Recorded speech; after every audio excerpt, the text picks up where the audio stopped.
AOF is really proud to support entrepreneurs through access to capital and educational opportunities like this webinar. And we're super grateful to our partners at Found LA for sharing that commitment to small businesses.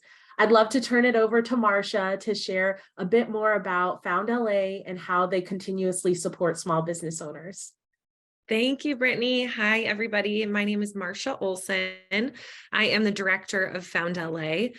Similar to AOF, we are a nonprofit based in Los Angeles that is all about supporting entrepreneurs. So we tend to focus on entrepreneurs that are traditionally underserved. So all of you women-owned businesses know what I mean when I say that. Sometimes it's harder to access capital, to get access to education, to be a part of a community of other entrepreneurs. So you have somebody to talk to. Entrepreneurs are often so isolated working in their businesses that we really want to give them a chance to kind of pull up and work on the business and do that in community with other business owners. So that's part of why we have partnered with AOF on this event today. Similar to AOF, we help entrepreneurs get access to capital. We have a list of our partners, both on the capital side and on the education side. We're constantly placing entrepreneurs in LA into various incubator programs, business development programs. So I would encourage you to, when you're checking out all of AOF's resources, check out the ones that Found LA offers as well, because those are also available to you. So hopefully with our combined support, you'll be able to find anything and everything that you need. And really just excited to have you all here today. So thanks so much for having me. Thank you so much, Marcia. And yes, please, if you are in the area and looking for, like Marcia said, additional resources, please check out Found LA. We'll be sure to include that resource in our follow-up email as well. All right, so today's discussion, I'm really excited about. It's Women's History Month. Like, there's nothing like women-led, powerful, women-owned businesses, and I'm so excited to have all of us here in community today. We're going to be talking about the unique cultural and societal expectations that women often have to live up to, but how you can also create healthy work-life balance, and giving you like specific scripts on how to advocate for yourself and advocate for your business. And so with that in mind, I'm really, really excited to introduce our expert panelists today.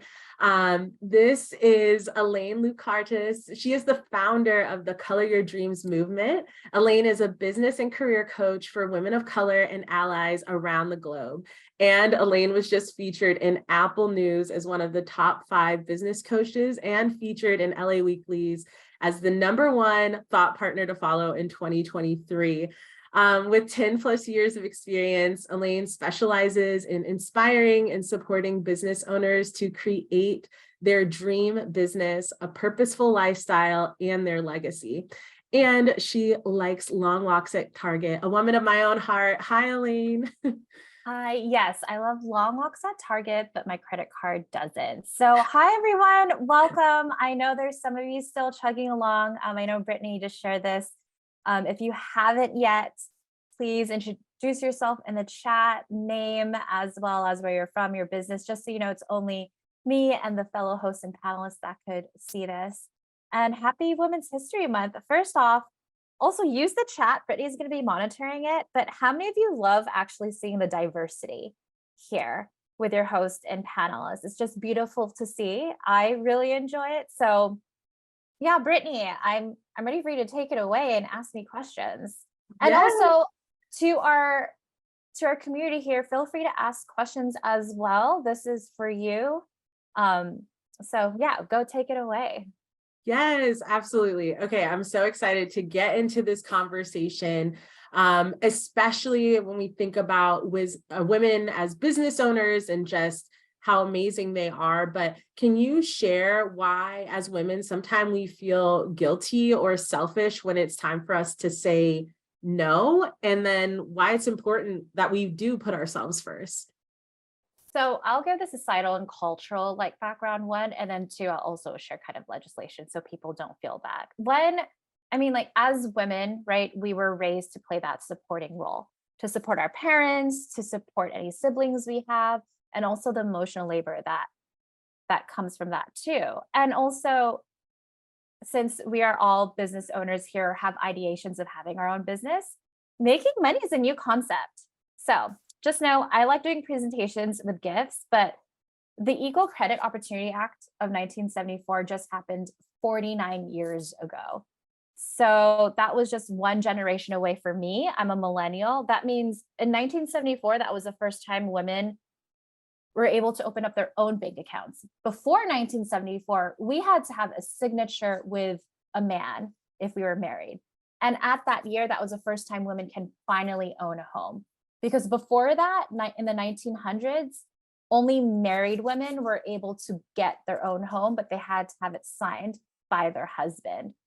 So the unfortunate thing is that we have the societal and cultural constructs and also legislation where we weren't able to do what we're doing right now. So I'm pretty sure all of you feel this way, but so glad that we're privileged that we have this opportunity to make money and to say no. Yes. Yes, absolutely. And that's crazy just to think about how it really wasn't that long ago that we just 49 years ago, that's not that long ago. So with that in mind, like, why do you think it's so hard for women to balance both work and family, and how can they navigate that? Yeah, so a couple of things. One is that we were raised to have that emotional brunt, right? To be taking care of our families and also the emotional labor. And because we were able to get our first bank accounts like back in 1974, I wasn't born then.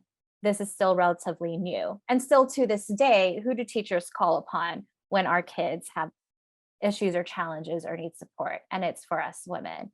So Mhm. one, it's starting to actually understand where you're at in your life. So I'm going to share something, and I know Brittany is going to provide this resource, but it's something that I share with my clients. And it's not something I've created, but it's called the life balance wheel. Can you see this, Brittany? I know that. Yes. Okay. So you could put your 8 different priorities of your life. It depends on you. There's different lists, but rate it from 1 to 10, 10 being the highest, and being mindful of where you're at in life, what you need to work on. These are just fake numbers I put, but maybe you realize actually money is something I need to work on, or maybe family is something you need to work on. I know I put 10 here, but maybe you have aging parents that you need to take care of, and that's lower and you need support. So being mindful of where you're at and assessing it, and then starting to ask yourself questions like, okay, what are my hopes in this area? What are your goals? And what specific steps can I take to start going towards that?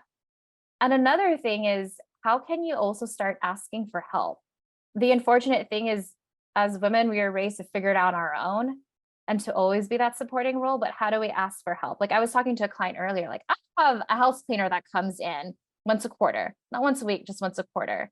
I have clients who are mothers who actually have their niece and nephew come in to help fold clothes for them because they're a bit older and all their kids are under the age of 3.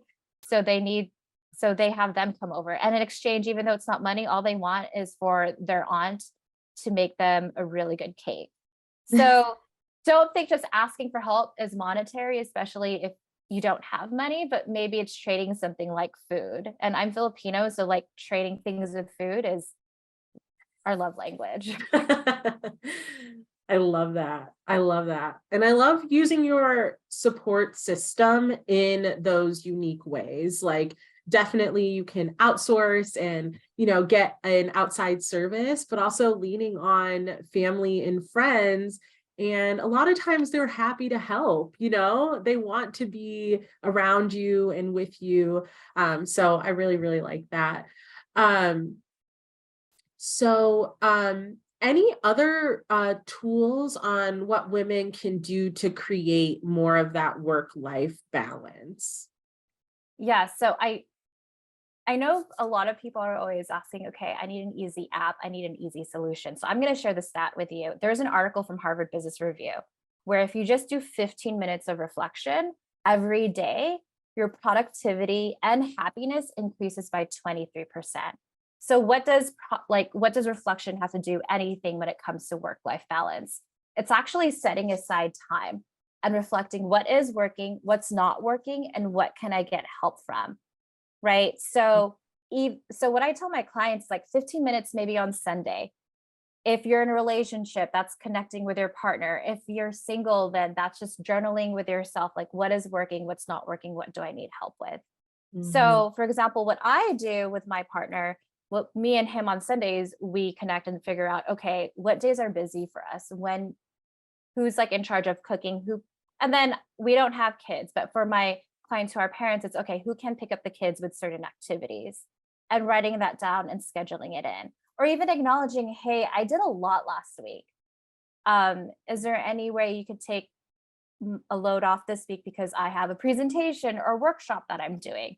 Like even on Sunday, I told my boyfriend, hey, I have a presentation and I know how our Wi-Fi gets. Can you make sure that there is no calls that's happening for you from 10 to 11? Having those conversations, because what happens is miscommunication and these assumptions of, well, he should know. Because ladies, we do this, right? Like, well, he should know what I want. He should know what I need. When the reality is that not just men, but just in general humans, we can't think what the other person is saying or what they need. And it's asking for that. I'll be vulnerable. We got into a fight one time where it was like, you're like, how come like the dishes are not put away? We could use a dishwasher. I'm like, no, we don't need to use the dishwasher. Like I could wash it myself. Then I was realizing I was getting triggered and there was my own traumas that were attached to it, because I was raised by my own grandmother who was telling me like, you're responsible for always cleaning. And if you can't clean, then how can you be like a strong woman? And I was like, wait, hold on. I'm in a new generation and there's an invention called a dishwasher. I could put these dishes away. And it's interesting when you start stepping back and acknowledging that you get to unlearn a lot of things that we were raised from and how to communicate.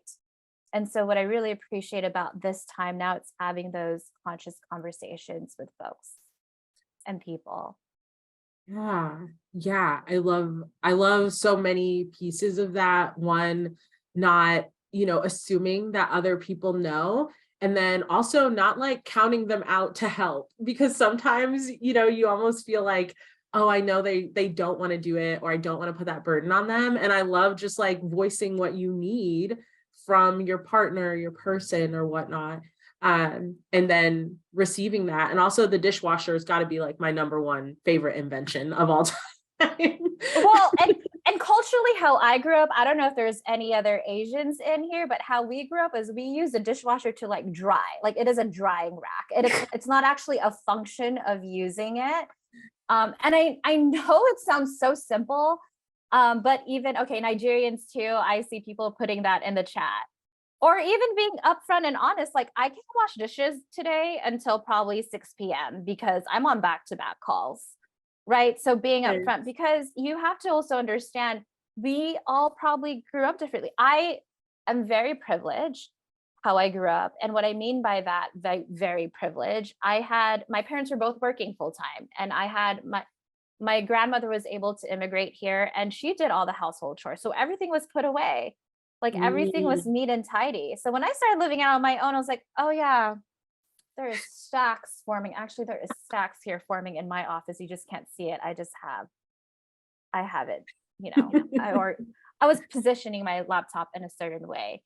One, and then two, like, my time is so important. Even if that means, so for me, if that means hiring a house cleaner to come in, and I do it just once a quarter. I don't do it every week. And even if that means me lying down watching Netflix, that's fine. Like, it doesn't mean it's because I don't have time and I'm working all the time. That could also mean I just want to lie down and relax. Yes, because rest is also important. And I love that, putting the value on your time, like especially as a business owner, or and like your time is so valuable and so finite. And you deserve to use that in the ways that you want, or that's most beneficial to you and your goals. And so I love that you mentioned how valuable time is, because I do think a lot of women entrepreneurs undervalue themselves. And I also want to share, I mean, I know we're all business owners here or want to have our own business. Our identity is not tied to just the work we do. Mm, We have a holistic identity of other relationships we have, or even just for ourselves. Like I do Muay Thai, I do Thai kickboxing. I also do hot yoga. I'm also a daughter. I'm a sister. I'm an aunt. Like we have these other identities, and that's important to protect, because what happens when we start just doing work all the time, then we start feeling resentful. yes. Yes, such a good point. Oh, I love that. Also to all of our folks listening in, and if there's anything that's coming up for you or something that you're struggling with around these topics, please drop it in the chat, because we have created space to get Elaine's feedback and thoughts on that. And we really want to be able to address you guys specifically. So please drop anything in the chat. I'm giggling at all the different uses for a dishwasher, because in my family, you know, we only use it on special occasions like Thanksgiving, Christmas. I mean, that dishwasher took more time off than anyone else I know. Okay, so getting back to my questions, uh, do you have like any scripts on how to ask for help, or how you can identify like who feels safe enough to ask for help? Yeah, so make a list of people you can ask for help from, one. And then two, also, if you don't know, um, then who can you ask that may know, if that makes complete sense. So I'm going to share my screen a little bit. Hold on. Okay. I'm just jumping. All right. I want to recommend, it's still loading, this book, Set Boundaries, Find Peace. And I will share that creating boundaries is really uncomfortable. So here's one. Let's be honest. How many of you, and type it in the chat, where you get invited to a party? It could be from a family, or maybe it's a social gathering, and you just don't want to go. And it's not that you don't want to go because you have work to do. You don't want to go because you had a crazy week, and the thought of laying on your bed sounds amazing. Or maybe you just want to work out. Or maybe you just don't want to do anything. That's completely okay. So I like using something called a thank you sandwich. If you're familiar with it, it's saying, thank you for inviting me to the party, or thank you for inviting me to ABC. I won't be able to make it, but please keep me posted for the next one. So ladies, here's what I want to share with all of you.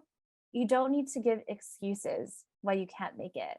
I know as women, it's like, oh, I need to tell them something about why I can't go. Oh, I can't go because I have another party. Or you don't have to lie. That's what I'm trying to say. You also don't have to share all the details of your life to other people, but you're just setting this boundary. And I want to break it down why this is powerful. You give the compliment, thanks for inviting me. I won't be able to make it. So you're just saying, I can't, but please keep me posted. So it's also still in a sweet way. Here's what I want to share when setting boundaries with your clients. So I have a 24/5 policy with my clients. That means I will respond to you within 24 hours, 5 days a week. By the way, feel free to screenshot this if you're liking all of it. You will also get copies to this slide, these slides as well. So I say, I want to let you know I have a 24/5 policy where I respond to my clients within 24 hours during my work hours of 9 to 5. I also want to share with all of you, you could change this. If your work hours is not 9 to 5, if it's 10 to 2, 10 to 3, feel free to edit. If I receive a message on a Friday night or weekend, I'll respond back on Monday morning. Or maybe you're reading this, you're like, I don't respond to someone within 24 hours. I want to do it within 2 days. Then fix it to 48 hours. But here's what I want to share with all of you. You have to set those boundaries and be intentional about it. And I know I get anxiety. I'm just being straight up honest. Where I'm like, oh my God, I got an email at 5:30. I really want to respond to it right now. I want you to try to get into a habit that you don't have to, and you could wait until the next day. And I'm sorry to say this to all of you, like the world will keep going. Like the world won't end just because you don't respond to an email. And also, if you really need to, let's say there is a huge deadline or emergency, you could make that decision if you really need to respond. Sometimes I actually even do the schedule, like I schedule an email. So sure, maybe I'm looking at emails at 5:30 p.m., but I'll schedule the email at 9 a.m. the next day. And here's the reason why. I schedule an email. If I respond to someone right away, I'm letting them know that I am available 24/7. And you are training people how they're going to treat you. So in order to share with people that you have those strong boundaries, it's not having to respond then. So just want to kind of push you there. Another thing is I like sharing when you're about to have difficult conversations. Anyone watch Inside Out? Reply in the chat if you have. So I just spoke for a conference at Alt Summit, and one of the speakers said this is when you are not responsible for the triggers that you may feel, like what someone may say to you, right? You're not responsible for that. What you are responsible for, though, is how are you going to react and what is your action from it, even if the action is doing absolutely nothing. So maybe one of your team members, maybe a family member, a friend, maybe they say something or do something. You do not have to react right away. So this is something that I've learned from my own therapist. Yes, I have a therapist. So I just want to say to all of you, I have a village of support. Like I have my own therapist and a coach because I got a lot of dreams. And I don't know if you've heard this quote, every new level, there's a new devil. So when we're going through that new level in our journey of life, personally and professionally, there will be challenges and things we need to work on. So when I get triggered, or what I also tell my clients is before responding, wait until you're in the green zone, when you're calm and happy. If you notice you're sad, rest, take time. If you notice you're feeling anxious, slow down, also take a breath. And if you're feeling angry, just stop. Do not respond when you're in the blue, yellow, or red zone. Wait until you're in the green zone. So that's what I wanted to share with all of you. Brittany, I actually want to get your takeaway. What do you like about this when it comes to difficult conversations and when to respond?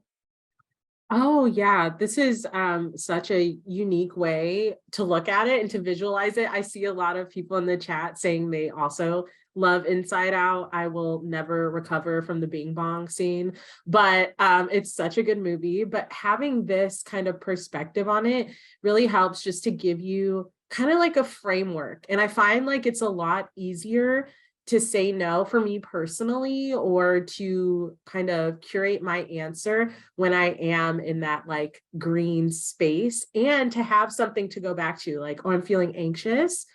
And I remember that little framework, like I should go slow right now. It almost gives me permission to like act within those realms. So I love having that little tool to kind of go back to. Yeah. And I want to share what I do. Let me share my screen again. So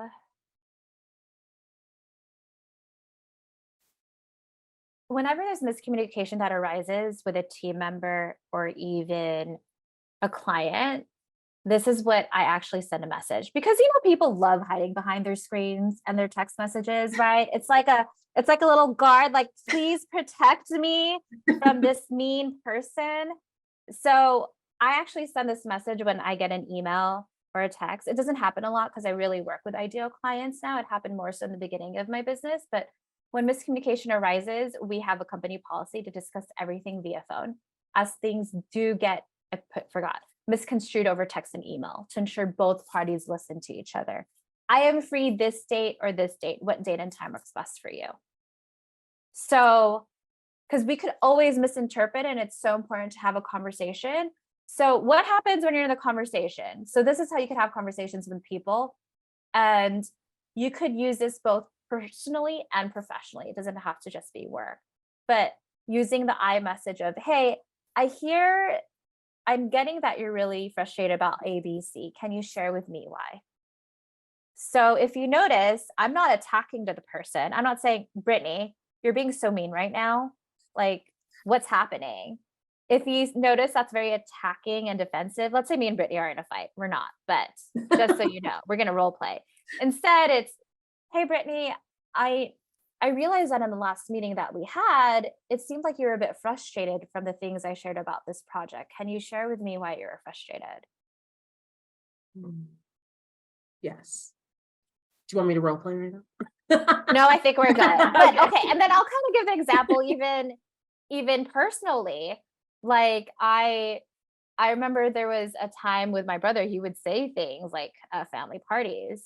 right? And younger Elaine would have like yelled at him because I'm an older sister. I'm like, stop talking or stop saying that. Like I would have been really defensive at the party with my other family members. And what I did instead is I took him aside. I'm like, hey, I just want to let you know, when you say this, it does hurt me. And I would really appreciate if you don't say that again. And he appreciated that. I think the unfortunate thing, because we see this on social media, it's so much cancel culture. Like, oh my God, this person, I hate this person, they do this or that. But when it comes to our relationships, it's having those conscious conversations. Something that I learned from my DEI consultants, pause on the play, it's being an imperfect ally. Like things are constantly evolving and changing, and it's having those conscious conversations. Like I like giving the metaphor to my clients. I'm pretty sure all of you relate if you're in a partnership or relationship, or you have been in one. But if you notice, when you have those difficult conversations with a partner, you become closer with that person. So it's similar to even work, right? When we're working with people or with clients, like I tend to have more respect for people that are giving me direct feedback, because I know how courageous it was for them to give me that feedback. And I always tell people it's a compliment. People are willing to give you feedback because they see that you are willing to change. Like, I mean, how many of you here are like, I cannot give feedback to a certain family member because they will never change. Like, I get it. You don't, I mean, with certain family members, if they're not going to change, then you just create that distance and boundaries that you don't have to interact with them all the time. Anyways, I'm talking a lot, Brittany. You could just stop me. No, it's so good and so valuable. And I've never heard it presented that way, just to think about that feedback as a compliment and an opportunity. And that when we are giving feedback to the people in our lives and whatnot, to think of it in that framework as well, instead of thinking like, oh, I'm going to say something that, I don't know, someone might take as wrong or whatnot. So no, I really love that. And there's some great notes in the chat. I just want to let everyone know we are recording the presentation. So you will get this directly to your inbox tomorrow, and all of the great resources, the slides and everything like that. So I just wanted to mention that. Again, I want to read what we're reading your comments, by the way. So Beatrice Moreno, thank you for putting that message. But she said, even if people don't change, you're still planting a seed by continuing to give and provide feedback. So I really like that. And also, I will say, when I receive feedback, even though it makes me feel really uncomfortable, I take a deep breath, because I will say, I'm like, okay, I'm about to go defend myself and fight. Like, wait, hold on. I'm not responsible for my trigger there. So what I do say to people when they do give me feedback, I say, thank you so much for giving me that feedback. I know how hard that may have been for you to share that. And I would love to still have a conversation of what feedback you have for me in terms of like how I could improve or help me understand, because I didn't see it that way. And also sometimes it's the goal of the conversation is not about who's right or wrong. The goal about the conversation is, how do we better understand one another? Yes, absolutely. Oh, I love that. Okay, okay, I'm gonna get, so many thoughts are going on, but I'm gonna get back to my questions. So why are words powerful when you're creating and negotiating your scripts or your strategies? Sorry, creating negotiating strategies. Yeah. Well, words are powerful because they could either share a positive or a negative emotion to people, like, and you're handling it. Let's go back to like, we're not fighting, okay? So I'm just letting you guys know me and Brittany are not fighting. But if like, Brittany, I can't believe you did this, and this, then like, how did that make you feel when I said that, Brittany, by the way? Yeah. I mean, I know we're playing. I know. My initial reaction is like, I did what now? Like it was very defensive, right? Yeah. As opposed to, hey, Brittany, we were at a meeting. Can you share with me why you're probably frustrated with me when I said this? Can you help me understand? So when I asked it that way, Brittany, how did that make you feel? Yeah, it felt more like you were willing and wanting to know how I felt about the situation and get to a resolution. Yeah. So actually that thing, if you notice, one was very attacking and the second one was like, okay, solutions perspective, help me understand this. Right. So taking your ego out, and then how can we provide a solution with it and involving the conversation. So I just had I have a client based in New York. Actually, I'm working with two business partners. They have a product-based business, and they were having challenges of giving each other feedback on design, right? And they get it really personal, like, wait, why don't you want this recommendation? So let's say the recommendation was like, I really think this product should be pink. No, it shouldn't be pink. It should be blue, right? So if you notice, that's very attacking. And instead, I was suggesting to one of the business partners, well, what if you give the feedback, hey, I think it should be pink because I heard this past week from 10 other customers, they really loved the pink one. So we should put more orders for that. What are your thoughts? So if you notice, how I coached her through it was I told her, hey, I think it should be this. Here's evidence why 10 customers told me this past week. What are your thoughts? So whenever you give feedback to someone, or if you want to give a recommendation at a meeting, or even giving a recommendation at home, like figuring out who's doing what chores, like, hey, I'm thinking we do this. What are your thoughts? So if you notice, it's a conversation between two people as opposed to a demand, like, hey, you're cooking every day this week, versus, hey, do you mind cooking every day this week because I have long meetings every day this week? What are your thoughts? Yes. So Brittany, what are your thoughts? What did you like about what I just shared right now? And what did all of you like what I just shared in the chat? Feel free to share. Yes, I really like how these tips and strategies are just as effective for our personal relationships as they are for our businesses. Like you mentioned, working with, your partner or whatnot on like household things that need to get done, but also having conversations with your business partner about products and strategies. They work in like the same way. And so I love that. I want to be vulnerable. And yes, April, I'm glad you love it. Davina, I'm glad you liked it. I'm just reading your comments. I also want to share this. I lost a client beginning of last year, and she was really transparent with me. Like, the way you showed up in the sales call to actually coaching me was different. I'm like, like, thank you so much for sharing. And then I reflected on it. I was like, oh, it's because when we first started in the sales process, like, I emailed her action items and notes.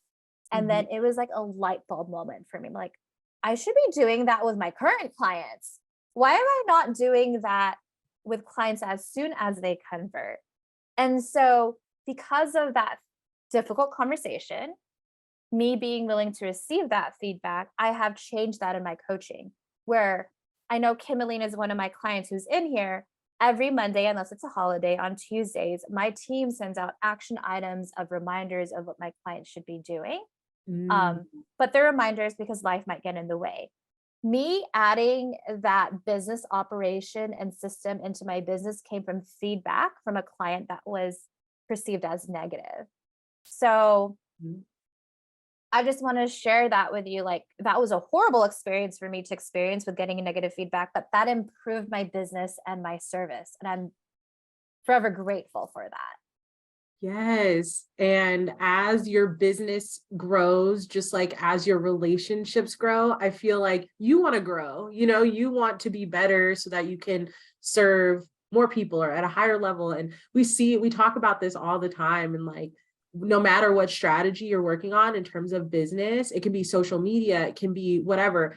There's always a next level, and there's going to be different demands. Kind of, what did you say? A new devil at a new level? Oh, every new level, there's a new devil. I mean, how many of you relate to that, right? Like, when you have a new goal in life, you're like, oh my gosh, there's all these things I still need to work on. And then that's usually when I go back to my therapist and work with I got 2 therapists because I got big goals and dreams, guys.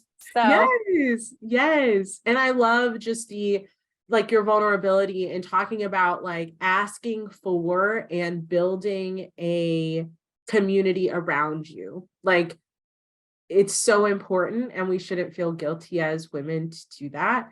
I did see a question from Kathy, I believe, so I want to address that. Oh, she says, how should someone react when the feedback is often and sweetly negative? Kathy, I need to better understand the question. So Kathy, can you share more about what you mean by that question? Or Brittany, maybe you understand how I could answer that question. You mean if it's like passive aggressive? Is that what you mean? When someone gives you feedback, but you know it's passive aggressive? Ooh, okay. Yeah, okay. So I don't call people out, I call people in. I'm gonna say that again. I do not call people out, I call people in. So if you're getting a passive aggressive comment like, hey, I thank you for the feedback, while at the same time, I noticed that it was a bit tense. So can you share with me why it was probably tense for you to share with me why ABC? Yes. Okay. So if you notice, I'm actually giving them feedback now and calling them in like, hey, can you share with me why your tone was probably frustrated when you gave me that feedback? Like, help me understand. Or I even tell people, this is what I'm hearing. I am hearing that you're frustrated with me about ABC. While at the same time, I did want to give you feedback. It felt very passive aggressive on my end. So I do even let them know. I know all of you are seeing me as like this person's an incredible expert that knows how to create boundaries and how did she figure out these scripts. I was bullied a lot when I was in high school. Like I was stepped all over, said you'll never be a leader or manager because you just let people get in the way and have their own things. Like, yeah, I was just such a pushover. And that, I guess that's why I got into boxing. But I also learned the power of words and how to speak it. But mind you, I didn't grow up this way. Like the community and culture I grew up, like being in a Filipino immigrant culture, was very reactive and emotional. So a lot of the things I've had to do in the workplace and even in my personal relationship and my relationships, not just in my partnership, but even in my friendships, is unlearning how I communicated before, unlearning what I was taught on right communication and how to do it more consciously.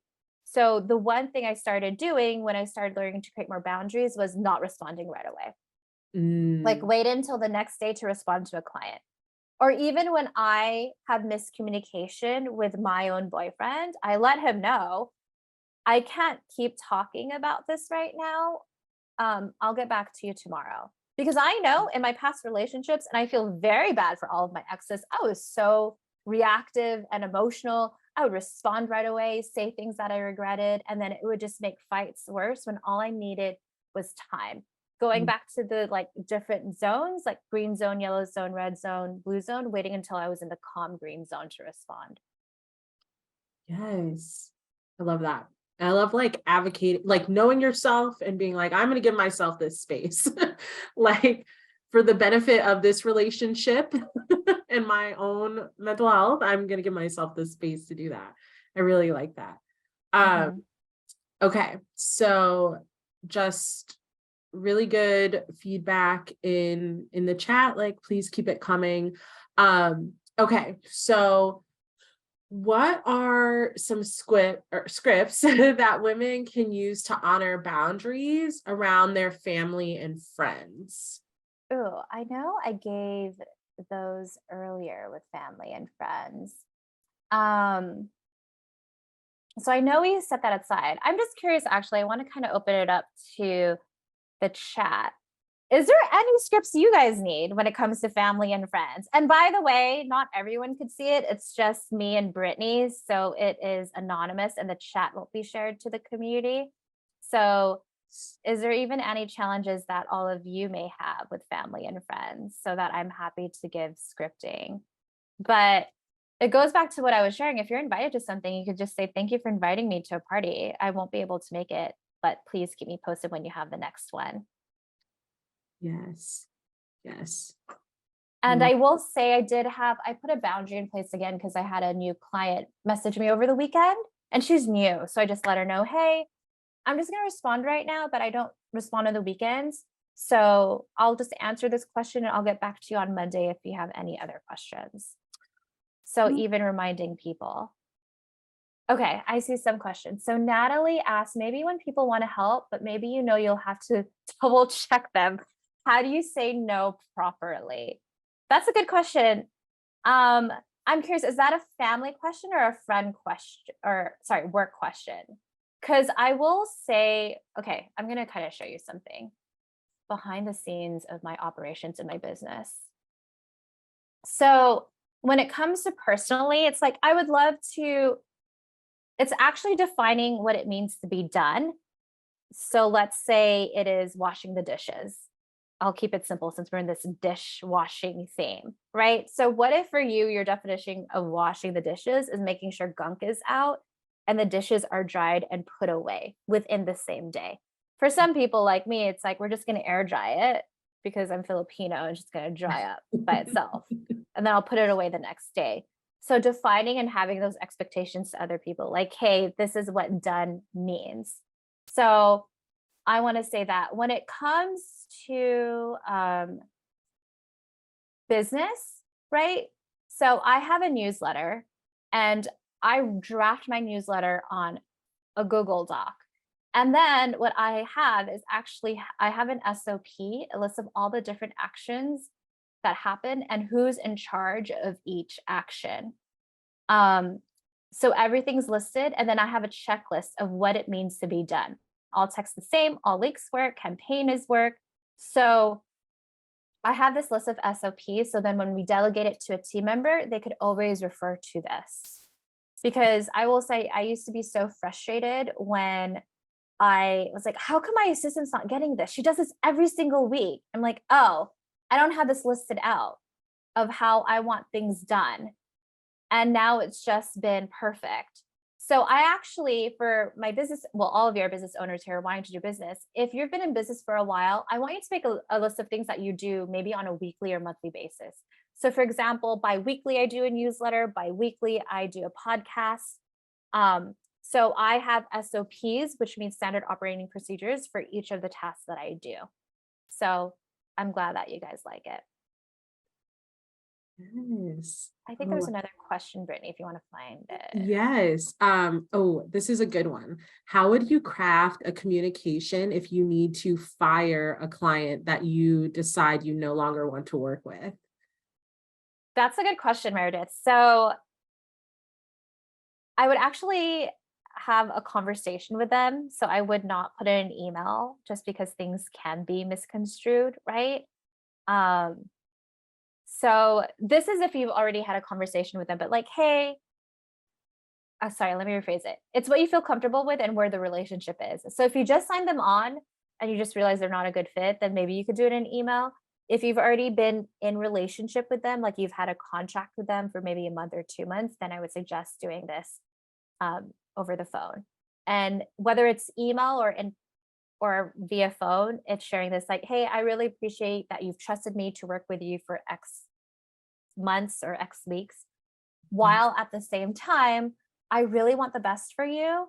And I don't think I'm the best for you because A, B, and C, and sharing why. I will share, I don't like the word fire. I like the word, I realize when I'm on sales calls with people, we're misaligned because I don't want people to think people need to be good enough to work with me because I just am not an expert in everything. So I have actually let clients know when I am not a good fit and maybe they need to see a therapist instead, like, hey, I really want the best for you. At the same time, I'm noticing these are coming up 1, 2, and 3, and I've been there. And what I did for myself is I went to therapy for those challenges, and I'm not the best expert for it. So I feel like you should work and look for someone that does this. And sometimes people want more support in something, and I really am truly not the expert. And I will tell them like, hey, I really know you want this, but I'm not the expert for this. So let me refer you here. So that's another thing. It's actually great if you start noticing things I will say this is a great way to have referral partners. So you could refer people to other people, and that actually increases your business. Another thing I've done for my business is, I know you see the systems, but I wouldn't say that I'm the best expert at it. So I actually have hired a certified project manager to be one of my team members. So now me and her have a service that we look through people's systems and operations together. Like I provide the visionary strategy and she provides the systems and operations piece. So sometimes you could see things that your clients are constantly asking for you and like, oh, this is something that I could add on to my business that I could support my clients in. Oh, I love that. And I love the terminology of misaligned, just like it's just not hitting, you know, but there are other resources, you know, and because you're a coach and just like the way you support women, it's very clear that you're committed to that. And that I think that comes across. And so having that terminology and that conversation still helps them feel supported, even though they're not necessarily going down the path with you. Like, I really like that. Okay. I see a question from Priscilla. Oh, yes. I like it. Okay, we'll read it. So Priscilla's question is, my daughter would always ask, why is dinner not ready? Or why can't you stop and get me now? Okay, yes, one, teenagers. And two, here's the hard part is breathing, right? Taking a breath. One, I'm not even kidding, taking a breath, because when we're feeling anxious or really upset, our blood flow is like not moving. So you have to breathe for the oxygen to move the blood flow. One, two, similar to like even work, it's actually educating our kids and letting them know, hey, I know you want dinner ready right now. So do I, but I had to work until 5 p.m. I've been in meetings and I've had done this, this, and this. So the reality is that dinner will be ready at 7. Now, if you want dinner to be ready earlier, you could help me. You don't have to wait on me. What if you help me? Right? Or like, hey, why can't you stop and get me now? I know you want me to get you, but I'm actually working right now. And working does help pay for bills, like the food and dinner you're going to have, the mortgage, the rent. So if you could just wait 15 more minutes. So if you notice 2 things, one, it's letting them know, hey, this is what I got going on in my life. Like unfortunately, my life does not revolve around you. So I'm going to tell you other things I'm working on. 1, 2, I went through a solutions based, like, hey, if you want dinner earlier, you could help prep for it. Maybe that could be something fun and exciting we could do. And a third thing is the tone. Like my tone wasn't, I'm going to attack. My tone was very calm. And I will say, like, I get it because I was raised in parents that were constantly yelling at me and my brothers. So it has taken a while for me, even though I'm not a parent, I do have nieces and nephews. So like, okay, let me talk in a very calm way. Yes. Tone is so key. It's so key. Okay. So some people are saying that the phrasing is really useful. I think we have time for maybe 1 or 2 more questions, and then I want to move into some action items for all of you today. But we have a question from Amanda, I think it's not. Yes, Amanda. So when do you realize that your current career really isn't a fit for you? Or maybe when you do realize that, and how do you let that go? Yeah. So it goes back to like what you're talking about, like journaling and reflecting. Why isn't it a fit for you? Write it down, because I know everything is in our head. So actually writing it down, okay, it isn't a good fit because I'm never seeing my family. It isn't good a fit because I'm not making enough money. And then even answering the question, why is it a good fit? Because maybe there are portions of it that it is a good fit. I really love doing this type of work. I do love my team. So seeing what you like and what you don't like. And then even from knowing what you like and don't like, you don't have to let go. I know Hollywood movies, I live in LA, tell us we need to leave to go do this or pursue whatever next career or next business. But I don't know about all of you, I got bills to pay. So you could do it in a healthy and sustainable way where you could start updating maybe like, you could start updating your resume and your LinkedIn if you want to look for a new career. If you're interested in starting a new business, you could start asking people. That's what I did. The day I realized I wanted to start my business, or it hit me, was the day I graduated from my master's. Because I graduated from my master's wanting to be an executive director for a nonprofit. And the day I graduated, I realized, oh my gosh, I've been listening to what everyone's been telling me what I should do to be successful and happy. But I realized it was their definition of success and happiness and not mine. So I'm going to start my own business. And what I did was I started asking people like, hey, if I started my own business, what would you hire me for? And a common theme I heard was like career coaching or business coaching. Because if you haven't learned from this workshop, is I learned how to phrase things where I always was getting like salary negotiations. I was a director at 22. I'm in my 30s now. Like I got positions of power and influence at a young age because I was relearning and unlearning how to do all of these things. Yes. I love that. Also, shout out director at 22. We love it. That's Thank so you. awesome. Okay. So, Davina, I see your question about the questions in the presentation. Yes, I promise we'll have all of the questions and everything included in the resources. So Elaine, like I would really love to leave everyone here with some action items, some things that they can do today, that they can take away with them and start negotiating these boundaries and whatnot in their life. So what would you give someone who's, some tips, someone who's just starting out, who wants to implement a small step today or tomorrow? What would you tell them to do? Yeah, so I created a slide for this. So we're going to do like a multiple choice, and guess what? There is no wrong answer. So type in the chat so we can hold you guys accountable. What you're going to take. One, are you going to fill out the life balance wheel? By the way, Brittany and her team are going to send an email with all the resources. So you're going to fill that out so you know what you need to work on.